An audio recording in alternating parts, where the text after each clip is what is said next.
Assalamualaikum warahmatullahi wabarakatuh. Waalaikumsalam warahmatullahi wabarakatuh. Bismillahirrahmanirrahim. Alhamdulillahi rabbil alamin. Wabihi nasta'in ala umurid dunya waddin.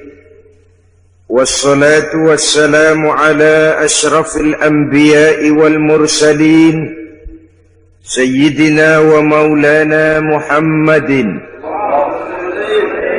wa ala alihi wa ashabihil mujahidin at-tahirin, amma ba'du.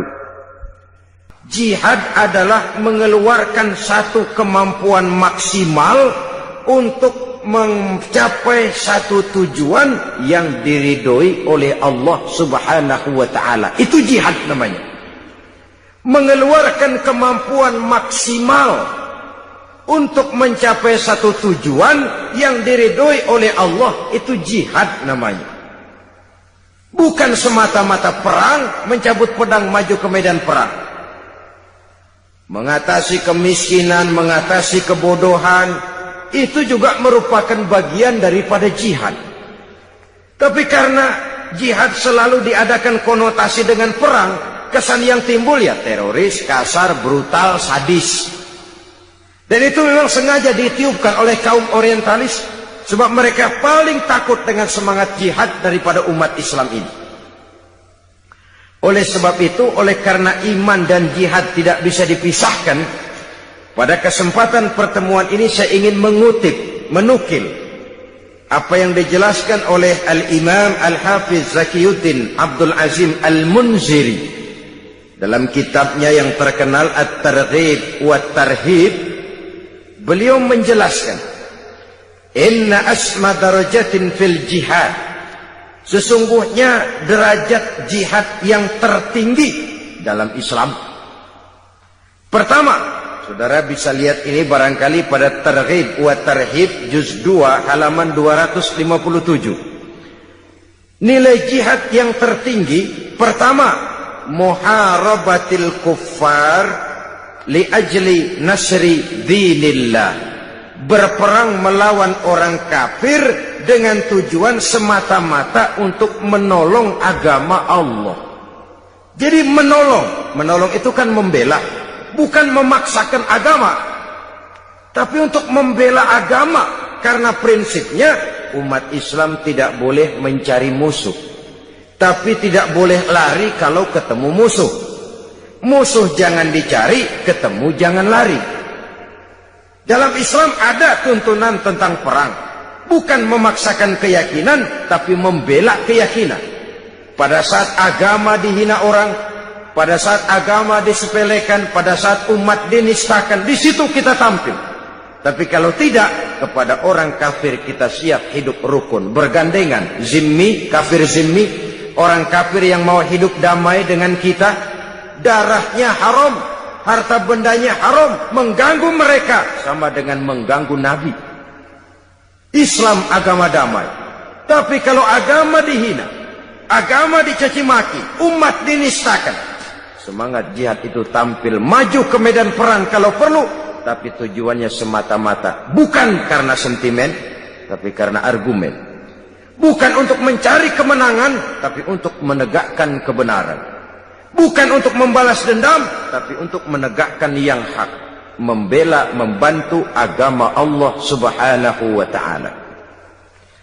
Dan ini kewajiban setiap kita. Sekarang memang kita tidak menghadapi perang Badar seperti di zaman Nabi, dengan pedang, dengan tombak, dengan panah. Tapi perang akidah kan terus berlangsung.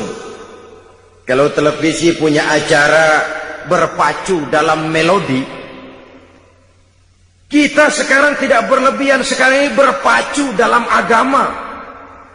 Perang akidah.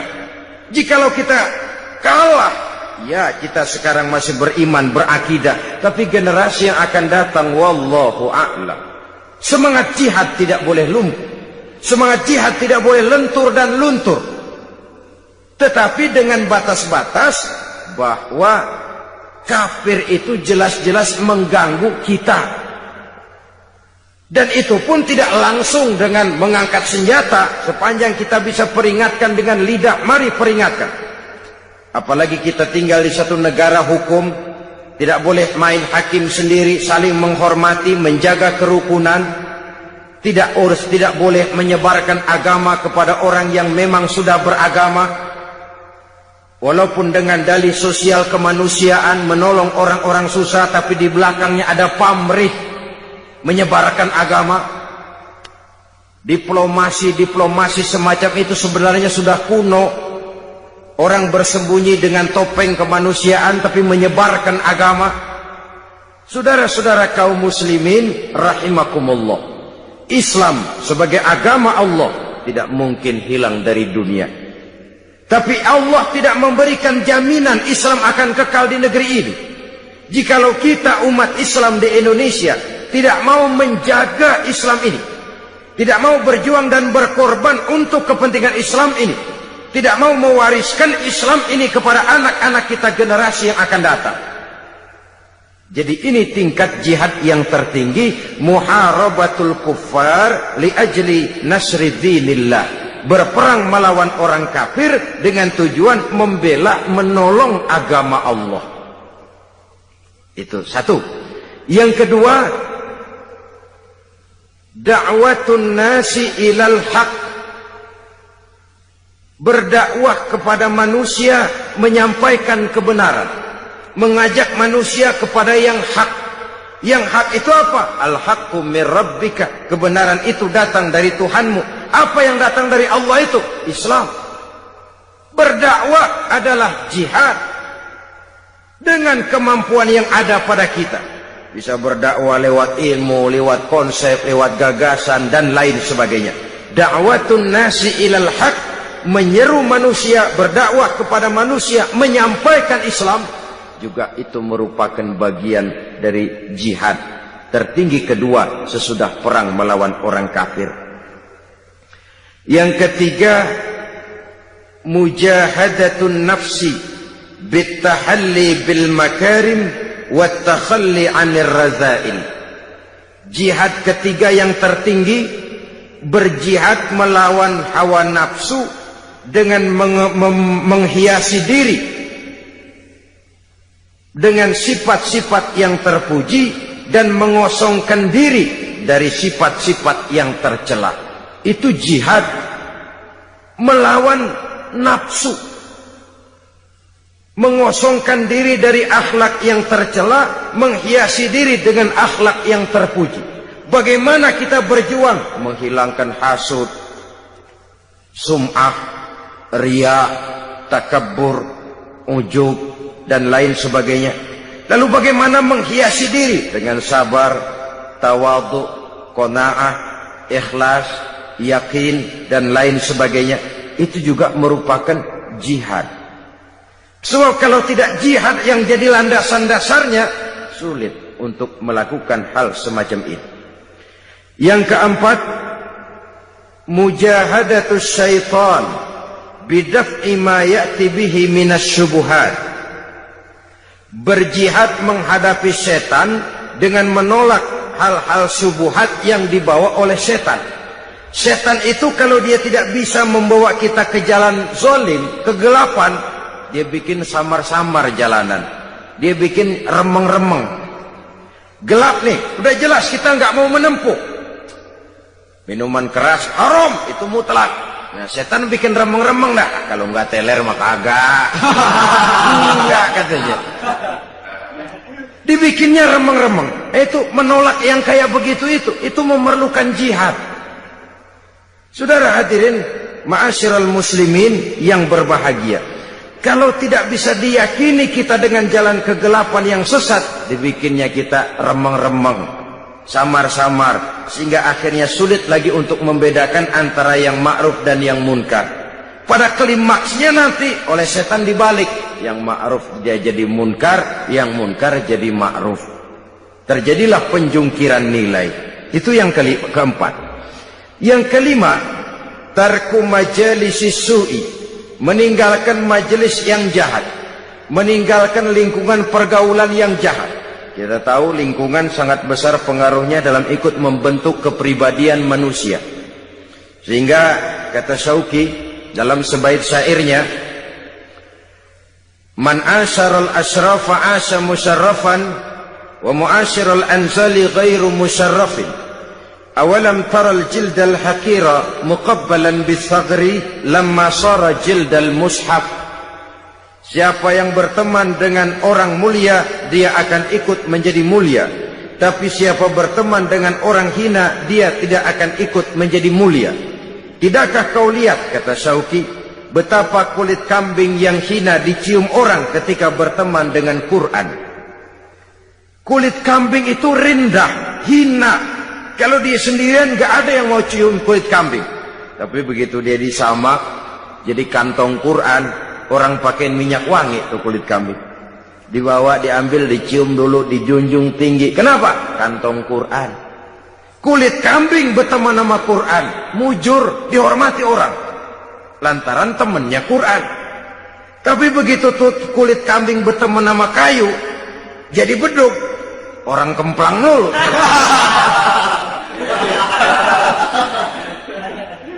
Subuh gelap-gelap orang kemplangin udah.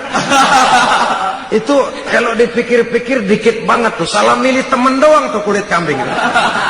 Yang temennya Quran dihormatin, yang temennya kayu lantaran beduk, orang gaplokin dulu.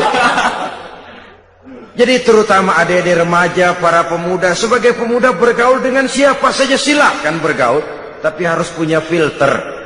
Namanya remaja, tidak bergaul pun tidak baik. Ndelohom gelenggem di rumah, ngitungin kasok mulu. Bergaulah. Dengan bergaul nuansa pandangan wawasan terbuka. Dengan bergaul banyak yang kita serap dari pergaulan, tapi harus punya filter. Meninggalkan lingkungan pergaulan yang jahat.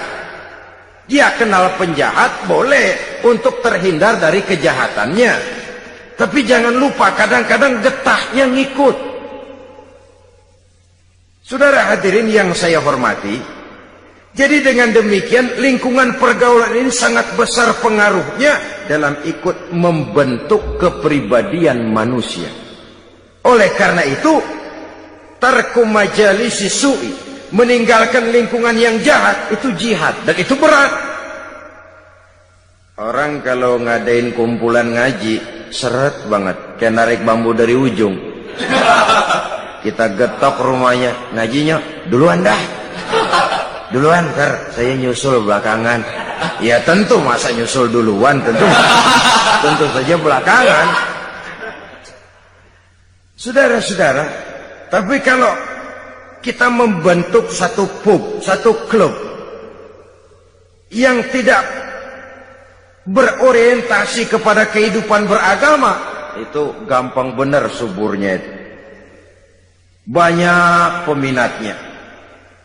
Tapi kalau sudah namanya majelis taklim atau kegiatan sosial menyantuni yatim piatu, peminatnya rasanya langka, seret.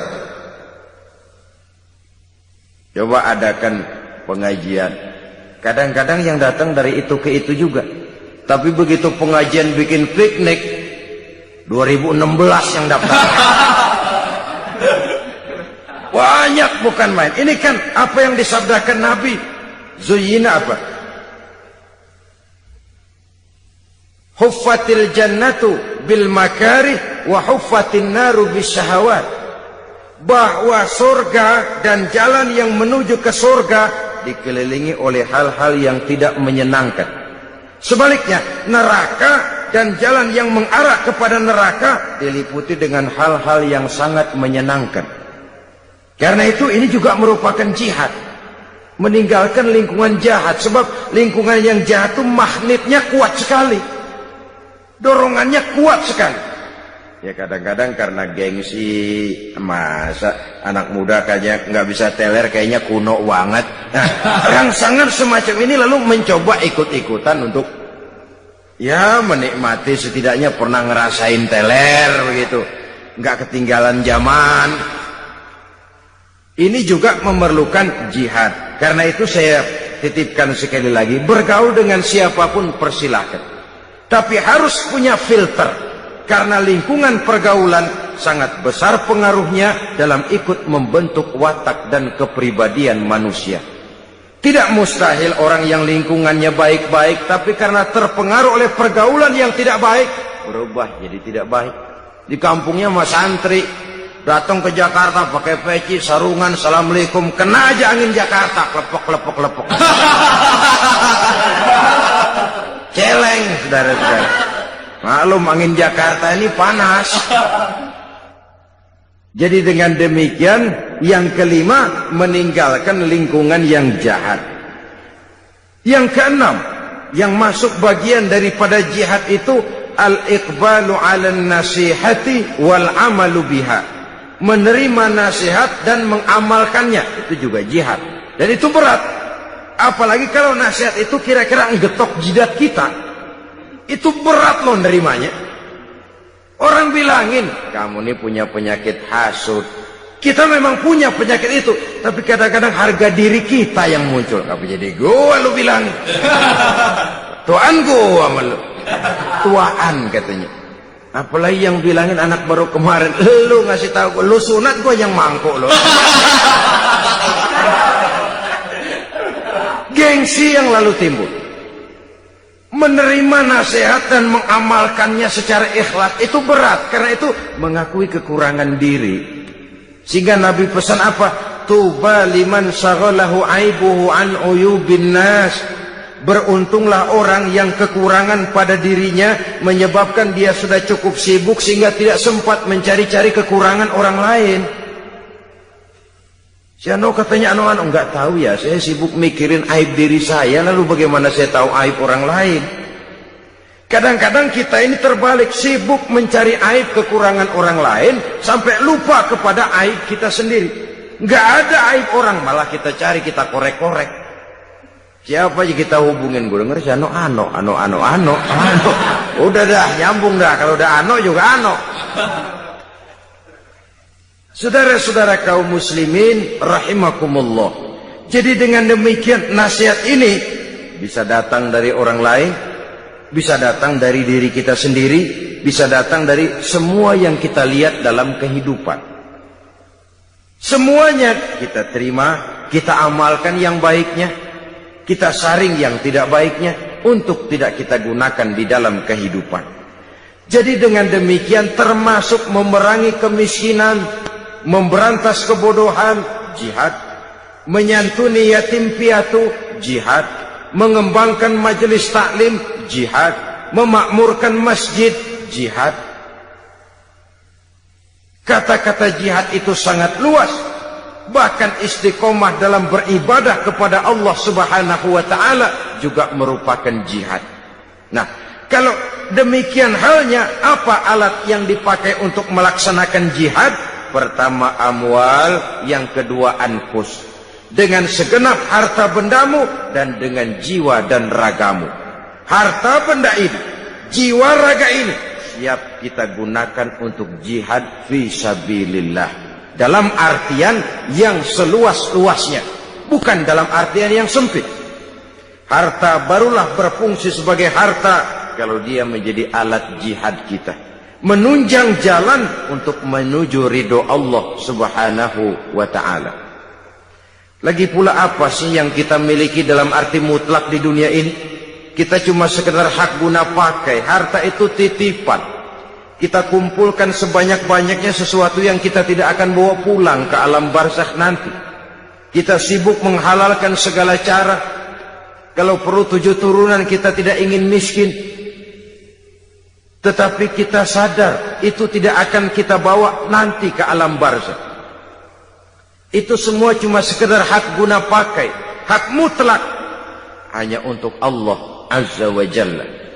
Harta dan diri, jiwa dan raga sepenuhnya sudah kita kontrak, sudah kita adakan satu transaksi dalam bisnis ini untuk kita gunakan sebagai jihad di jalan Allah Subhanahu wa ta'ala. Satu kali bisnis ini sudah kita tujukan kepada Allah, jangan berbisnis kepada yang selain Allah.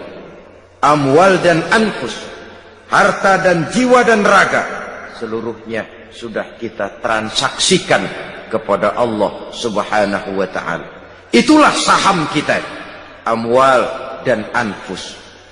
Kalau itu tidak kita salurkan di jalan Allah, kita tidak akan punya saham untuk kehidupan di akhirat nanti. Saudara-saudara kaum muslimin rahimakumullah. Lalu diakhiri ayat ini dengan pernyataan Allah, "Dzalikum khairul lakum in kuntum ta'lamun, yaghfir lakum dzunubakum wa yudkhilkum jannatin tajri min tahtihal anhar." Jikalau itu semua kamu laksanakan, kamu beriman kepada Allah dan Rasul-Nya, kemudian kamu berjuang di jalan Allah dengan harta bendamu dan jiwa ragamu, yang demikian itu lebih baik bagimu kalau kamu mengetahuinya. Kalau itu kamu laksanakan, yaghfir lakum dzunubakum, Allah akan mengampuni segala dosamu, wa yudkhilkum jannatin tajri min tahtihal anhar, dan dimasukkannya kamu ke dalam surga yang di bawahnya mengalir sungai-sungai. Di sini penilaian Allah kepada kita. Mungkin tahajud kita rada kurang, tapi nilai jihad kita diterima Allah. Yaghfir lakum dzunubakum. Allah maha tahu, maha luas ilmunya, menilai manusia dari berbagai segi perjuangannya. Semoga kita diberikan kekuatan oleh Allah Subhanahu wa ta'ala untuk melaksanakan apa yang diajarkan dalam ayat ini. Terima kasih atas perhatian saudara. Mohon maaf atas segala kekurangan. Usikum wa nafsi bitaqwallah. Wassalamu alaikum warahmatullahi wabarakatuh. Waalaikumsalam warahmatullahi wabarakatuh.